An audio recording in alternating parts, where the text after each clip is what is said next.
Yo, bless. This is Nosazetic Nazar, and I just wanted to come to you and kind of reiterate some of the things that I was talking about yesterday. I pretty much was breaking down, the different realms from the Absolute all the way down to Asiya. Now, pretty much what I wanted to do was break down the micro and the macrocosm concept, which really pretty much means this is like you are everything and everything encompasses is encompassed within you. You are your own universe. You are the creator of your reality. This is true. You know what I'm saying? And the macrocosm, you know what I mean, is that God is eternally and continually pushing towards pushing towards justice and pushing towards the positive, you know what I mean? Pushing towards life. That's how we were created, thus forth. And how things continue to perpetuate themselves, how energy is never destroyed, but always just transforming and transmuting itself into usually, greater, more intelligent life forms.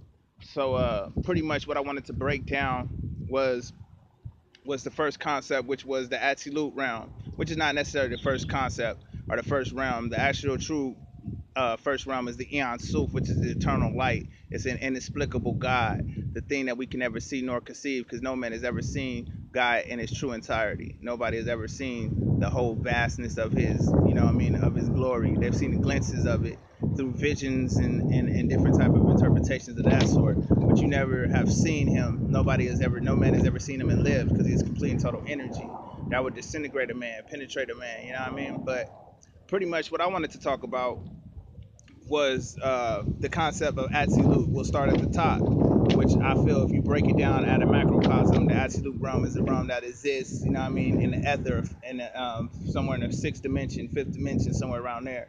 Now, if you break it down on a microcosm, which is in yourself, because God breathed his holy breath into you, so you contain all the things that he contains. You are co-creators within him. You can be like Elohim if you choose to. That's why we have such beautiful things as chairs and cars and tables and things of that sort, because we are creators.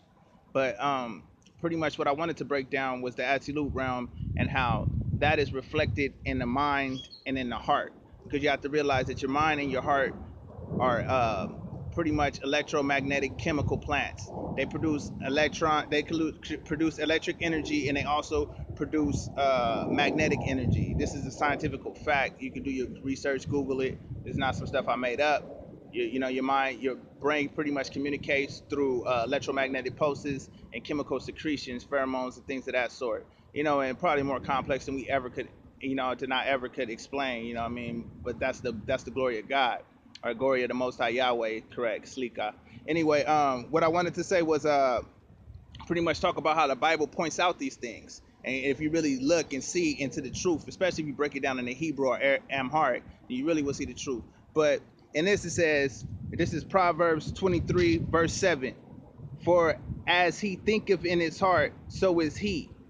Eat, drink, saith he to thee, but his heart is not with thee. Now, this is pretty much, going into some other things, you know what I mean? It's talking about pretty much having somebody with you. But it says, so as a man thinketh in his heart, so is he. Think and in your heart, so are you. So pretty much what that is saying is like the energy that you put out through those creations, through those ideals, through those concepts, through those self perceptions.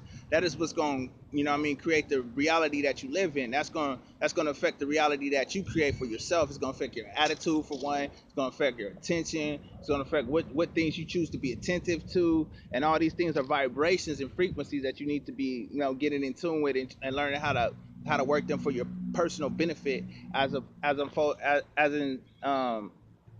opposed to letting it, pretty much become a weight on you. You know what I mean? You don't want to you want to let your mind be free, but you want to still at the same time tame the wild beast. You know what I mean?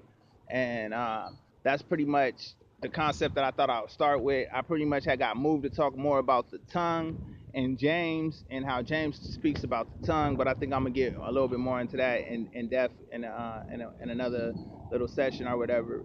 But if you don't know, like I said, this is No Synthetic Nazar.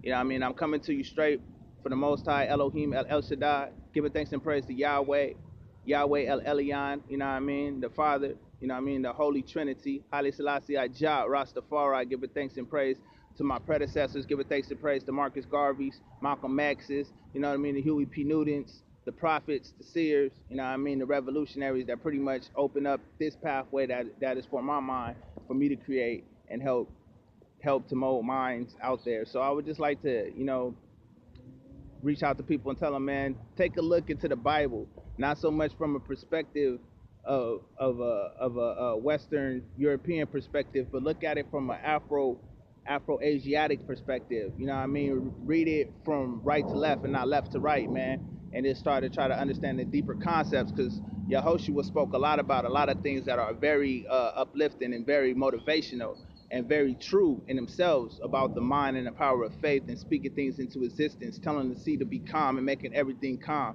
It's the power of your mind, your thoughts. Watch what you think and manifest activities of your talking, and watch what you talk because it manifests activities of what you're doing.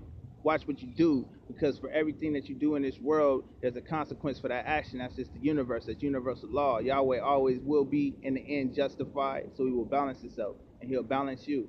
So, like I said, give a thanks and praise to all those who are checking me out, man. If you don't know, No Synthetic Nazar, check me out, Facebook, Twitter, SoundCloud. Check out my music.